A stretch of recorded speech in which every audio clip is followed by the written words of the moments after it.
I'm great. How are you? Doing good. So to start, the show it's really interesting because Miami is very vibrant and colorful as a whole. Hmm. Hmm. The music in which Neon is set is very vibrant and colorful, but you still have managed to kind of have these characters have a very grounded reality. And so for you as a director, what was kind of the challenge of making sure the situation they were in was grounded in a world where it was like the appeal of both of these situations is that it is so lively and vibrant.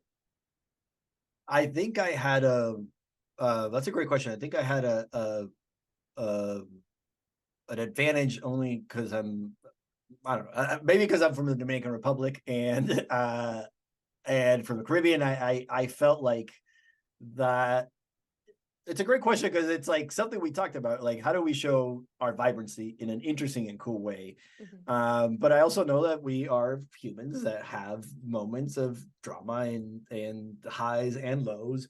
So I think for me it was definitely something I wanted to showcase. And I felt like it being a fan of Pedro Almodovar movies, I feel like you can have some high key visual energy with some engaging melodrama.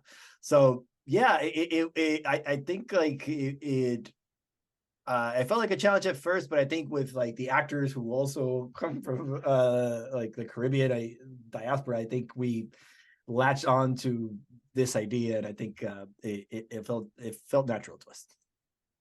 Yeah, because I think so often, especially with comedies, they're like, "Oh no, it has to be over the top." And you mentioned Pedro Almodovar, but I Mhm. just watched Strange Way of Life, and it is so like that, like very heart Oh, is that wrenching. the new short? Yeah, that's the new Oh, I short, haven't seen it. Where and is it it? is Where did you see it? I screened it a while back, but it's Oh, amazing. I think it's coming out or it just came out. I can't remember. I can't wait. But Sorry. it Yeah. no, but it's that mix of like such drama with camp and things like that, and it works Yeah. so well, especially like with Yeah. this because it is, you know, life is the highs and the lows and the camp, and I think it's really interesting to see like Miami and the like the vibrancy, especially in that pilot of like the party life, but then they're living in a Hmm. car because they Yeah. tried to rent an apartment and it wasn't what they looked at online. Yeah. Having it though with like three friends and like the core group of like just like being those three friends, especially when you were coming at it from a director, because I obviously know that like I love especially Shay's writing. I think he has such a distinct voice, especially when you're coming at it from a directorial standpoint. How do you kind of approach like making sure like those three who are obviously they're actors, but like how do you make sure like they build that bond to make that friendship come across? Because like if those three weren't as close as they are, it wouldn't work for us as the audience. Yeah. That's 100%. That's like the first like the maybe what everybody's most nervous about in when you're prepping for the pilot, but no one really says it out loud. But like everybody's like they gotta feel like friends. Um. So yeah, I think it it's one thing that really helped for us was when you're making a pilot, you have some time to prep and you have time to rehearse. And we actually shot in Puerto Rico, so we were all away from home in paradise, but still, like we were all sort of together in the same hotel, and we would have breakfast together, have also go out and have dinner, and then go out to the clubs for research, but all that sort of shared experience really sort of helped develop the bond that these characters need to have. And then everybody really took their characters really serious and wanted to make them their own. Like sort of the Spanglish that comes out from Tyler and Emma is things that they've naturally said around their house with their sort of Latino parents. And then Jordan really just made that Felix his own. Like he like there's so many fun lines that are just totally improvised by Jordan that are the ones that always make it to the edit. Well, and it is very interesting because you learn like so much about these characters. Like I'm obsessed with Mia just like showing up to a business meeting, being like, "Thanks for lunch," and then Yeah. leaving, and then these Yeah. three are like, she didn't buy lunch, and they don't think that that's weird. They're like, Yeah. she's not interested in us, and it's just like from an outsider standpoint, you're like, yeah, because she's not important. Like something is up on her side of things, but Yeah. they don't think that way. Um, but when you are working with a show that is so like rooted in that weird comedy where like we are all in on it, like on the outside as the audience, Hmm. these characters have no idea what's going on.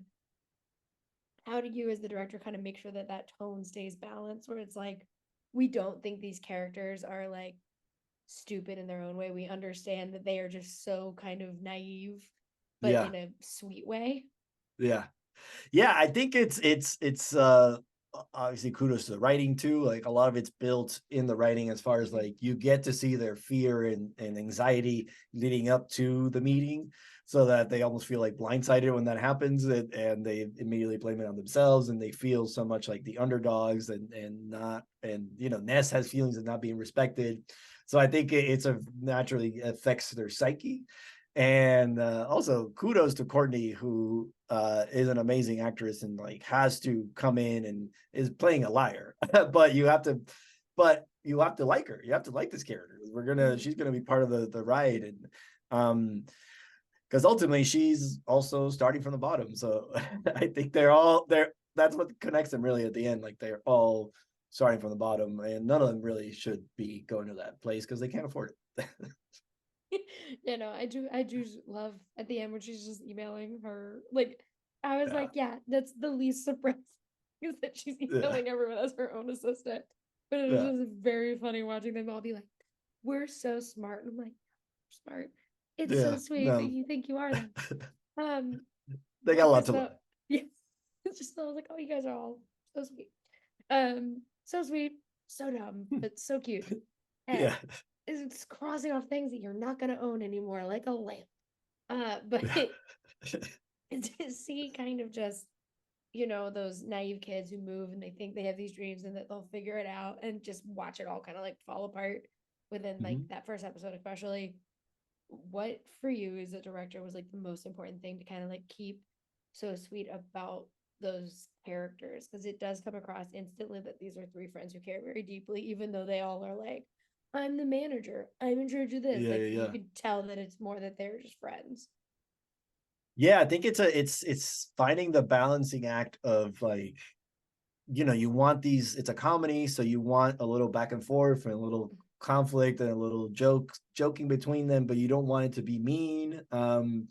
So it's definitely a lot of balancing sort of those emotions. And I think in the pilot, it's tricky because like you don't really know. You're like just trying it. And I think it's important to one of the main things for me was just creating a set where like the actors felt comfortable performing and felt comfortable trying stuff because like we are doing the pilot we're we don't know how these guys react to each other, so like Felix and Ness have a fun back and forth, but sometimes like we would do some takes and we were like, oh no, that felt a little mean, we have to like scale it back. So like it was it was a process of like figuring it out on the set and in the edit and sort of creating the best mold of that. And then by the time these guys are doing episode 2, 3, 4, like they're just clicking and they've discovered the character. So yeah, I think for as far as the pilot is sort of creating the the space where